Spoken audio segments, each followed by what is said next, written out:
IV. This book is the result of preparing for the first annual conference of the Association of Registered Clinical Hypnotherapists, ARCH Canada, where I gave a presentation of the same title. In one of my earlier classes when I was a student of hypnotherapy, one day the instructor said, "You should never do past life regression on purpose. If it spontaneously happens, deal with it." I remember sitting there, thinking, if I'm not to do past life regression on purpose, then why on earth am I sitting here? It was that inner knowing that got me onto this journey. Although, based on the attitude from my hypnotherapy instructor, one could easily imagine that I was not properly trained as a past life regressionist, that inner knowing has been the driving engine for me on this journey. As with many other things in my life, including the English language, to a large degree, I am a self-taught past life regressionist. Every single person I have worked with has been my best teacher. However, even when I just started, when a person asked me, "How long have you been doing past life regression?" I'd always answer it jokingly, "For about 500 years. Together we'd have a good laugh." Yet inside me this answer feels just right.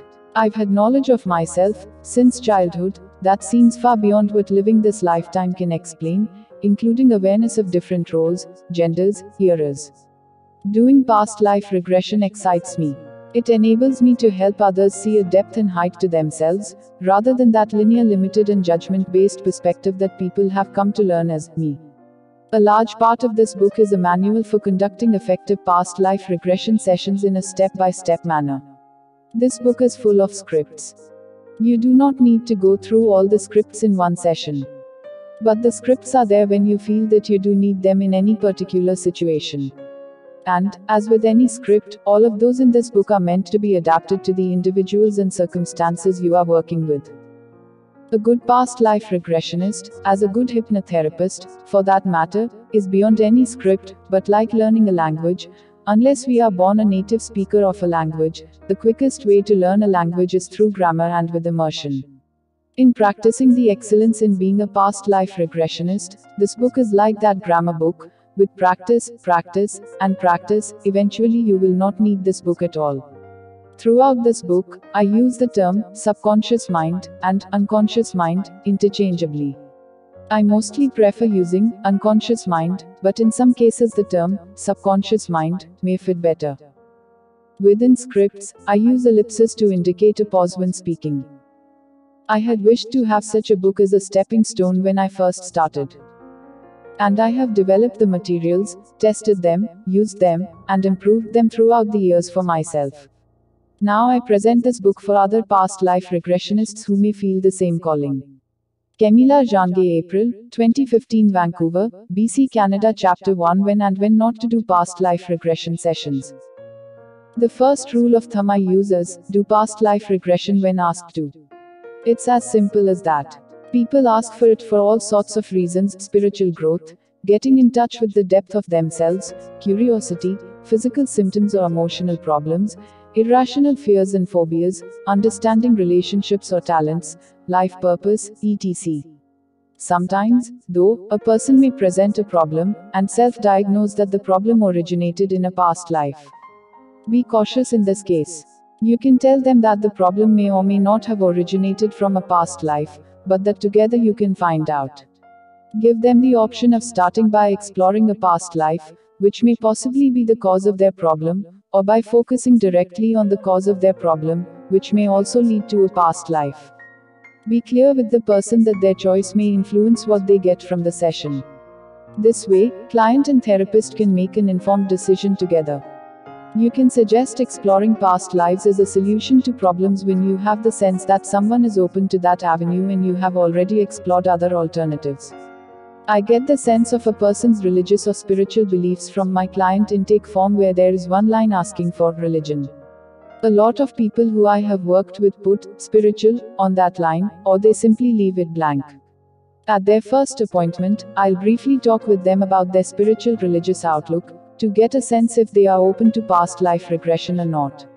This sense of their beliefs can also help me guide them when spontaneous past life recall occurs. When a client in trance receives spontaneous information about a past life or reincarnation, it could be confusing for them if it does not fit with their existing belief system.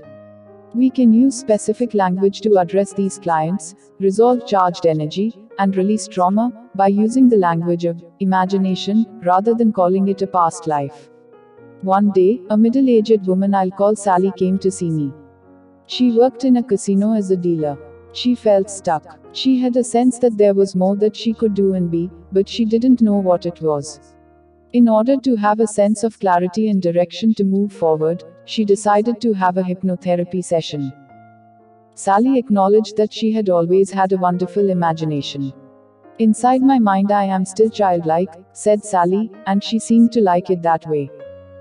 Her childlike mind took us spontaneously to the 19th century, in Mississippi, where a woman named Mary was a published author. There was an initial confusion as Sally felt that she was the woman. For the whole session, I encouraged her to continue to imagine this, and see where your imagination in hypnosis can take us. In this imagination, you can speak as if you are Mary. The imagination from your unconscious mind will eventually give us a key to unlock your purpose and talent, so that we can gain clarity in the direction moving forward as Sally. Thus we had a full past life recall in the name of imagination. Only after the session, as Sally was trying to rationalize what she experienced, did I mention briefly that she may have had what other people call a past life experience, although it didn't matter what she called it. I told her that she could do some research and conclude on her own. Meanwhile, she could take this as a symbol from her own unconscious mind, because her unconscious mind did have a strong sense of direction and clarity for her.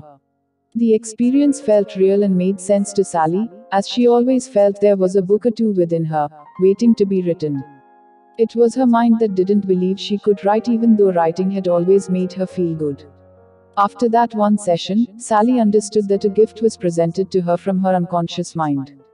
And she said she was going to start writing, even if only a journal to start with. I asked her to keep in touch, as I'd like to be the first person to buy her book when one is published.